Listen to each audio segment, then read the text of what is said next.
Revenge films. My name is Ashley, and my husband's name is Michael. We don't have any children. That being said, it's not because I was infertile or anything like that. It was because my husband had a difficult disease that had a high risk of being passed on to children genetically, and he had always decided that he wasn't going to have children. But I was extremely happy being married to Michael, and more than anything, my husband and I love to entertain people. And it was always our dream to have parties in our home. Until now, we were living in an apartment building, and if we had such a party, then it would definitely have become a problem to our neighbors, and we weren't able to. However, we were finally able to build our home and purchase it, and once we moved, we were able to have some distance from our next door neighbors. Now that we had our dream home, we were also able to have our dream home party. Every now and then, we would invite our friends and family over and host parties. But then one day, at one of our parties, my friend Amy said something that took me by surprise. Hey, I heard that Karen is going to have her engagement party here. What? What are you talking about? I haven't heard anything about this. Wait, really? Because I already had received an invitation in the mail. Of course, I'm sure there are other people who have received the paper invitation besides me too.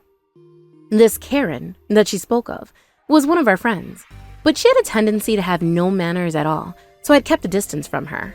And that's why there was definitely no way that Karen would be hosting her engagement party at my house, and I thought it was strange. I decided to get to the bottom of it, so I went to Karen to ask her. But then, when I got to her house, she told me the most outrageous thing. As it turns out, in Karen's mind, my husband and I had already gotten a divorce, and the invitations that she had sent out to Amy and the others were meant to be for an engagement party between herself and my husband. I didn't even know where to start, and I couldn't wrap my head around anything. And on top of that, there was no point speaking to Karen about it because she was lost in that world.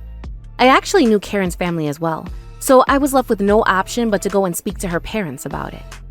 I met her parents, and I told them that Karen was planning an engagement party to my husband without my knowledge, and I asked them to please try to stop her and set her straight. But then, her parents gave me an even more shocking response. What are you saying? You were already left by your husband. You're no longer a part of the picture. And first of all, I'm sure Michael regretted marrying an ugly pig like you and having to deal with you as his wife. He finally realized how amazing our daughter is, so you better not get in the way of their happiness. I was shocked that even her parents were behaving in this way.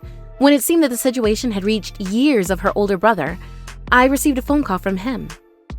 Karen's brother Kevin was a good guy, and he promised me that he was going to send Karen to a mental health hospital, and that he was also going to collect all of the invitations that had been sent out and deal with it. Things became scary for a moment, but it was all settled. As if. After that, I met with Karen's brother and my husband, and we met up at a pub and were discussing the situation. That was when I found out about all kinds of things regarding Karen. As it turns out, Karen was having multiple affairs with all kinds of families, and she was being sued from many directions. And yet, she was refusing to stop. And because of that, even her parents had gone mentally crazy. At that time, Karen started to say that she was going to marry my husband and that he had already gotten a divorce from me, so her parents were also thrilled. Truth be told, my husband was so good looking that I was no match for him. He was tall and handsome and dressed well, to the point where when he got married to me, people actually asked him why he got married to a woman like me. On top of all of that, he has a good salary as well, and that's why Karen's parents were thrilled that not only was she going to stop having extramarital affairs, that she was able to secure a marriage with a man like my husband. And that's why Karen's parents didn't want to let my husband out of their grip. But there was nothing to take out of their grip because he wasn't there to begin with. Kevin told us that he gave his parents quite the earful about it. Karen's brother must have heard from people that Michael and I were hosting parties at our house from time to time. And of course, the people who were coming to those parties knew that Michael and I were not divorced. And more than anything, they knew how close my husband and I were, to the point where a lot of people said that they were jealous of our relationship. Kevin thought it was strange that, like that, we would get divorced to begin with. And even though he asked around about the situation, he thought it was strange. And so he confronted Karen about her engagement. But then Karen exploded on him. Wrong. Those two have been separated for a long time now. They had no relationship, and he's already promised to get married to me. That's why I sent out all those invitations. And first of all, there's no way that an ugly pig like her should have been his wife in the first place. She must have something on him holding him hostage. I saved him. That's all there is to it. Apparently, that was her response. But he could see that her eyes were completely gone. That's why her brother immediately took her to a mental health hospital.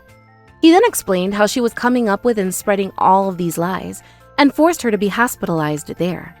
Karen caused quite the tantrum and commotion, but because the people at the mental health hospital were always dealing with people like this, they were used to it, and they took her in for examination.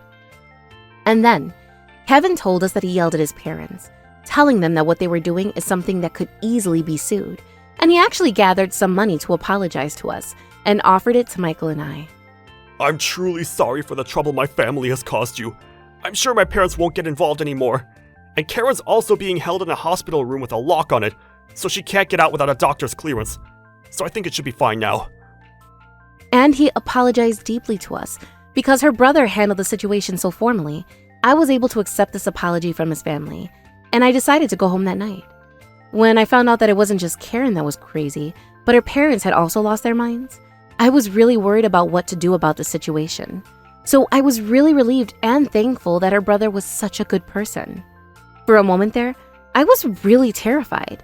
However, to tell the truth, this wasn't the first time that I was dealing with a crazy woman like this that tried to come after my husband and destroy my marriage. For whatever reason, my husband seemed to have this ability to make women fall madly in love with him. One day out of nowhere, I heard a pounding on our front door that wouldn't stop. When the two of us answered the front door together, there was a woman standing there, holding a baby that looked a few months old in her arms. She then said to Michael that the baby was his and asked him to get remarried to her. Of course, she also turned to me and said, "I'm like a useless woman like you that's infertile and can't have children. I know that Michael loves me way more. So Michael, hurry up and leave this house." She was yelling in our front door, but in reality, I knew that there was no way this was true.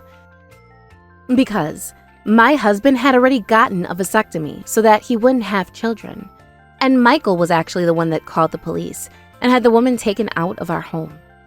My husband had actually told me when we were still just boyfriend and girlfriend that he had already gotten a vasectomy and would never be able to have children. Of course, I knew about that, but because it was a private issue, he hadn't told anybody else about it. Other than that incident, there was a time when we were newlyweds and we were still working at the same company when one of the women in the insurance department suddenly said to us, Why on earth are you married to an ugly pig like that? Surely you should be married to somebody more beautiful and worthy of you. Don't worry, I'll bring someone to you that is a better match for you. After saying that, she actually brought a young woman from the insurance company into our office. Of course, my husband very quickly rejected her and said that he had no intention of getting a divorce and asked her to please leave. But that woman ended up falling in love with my husband at first sight, and she became a stalker.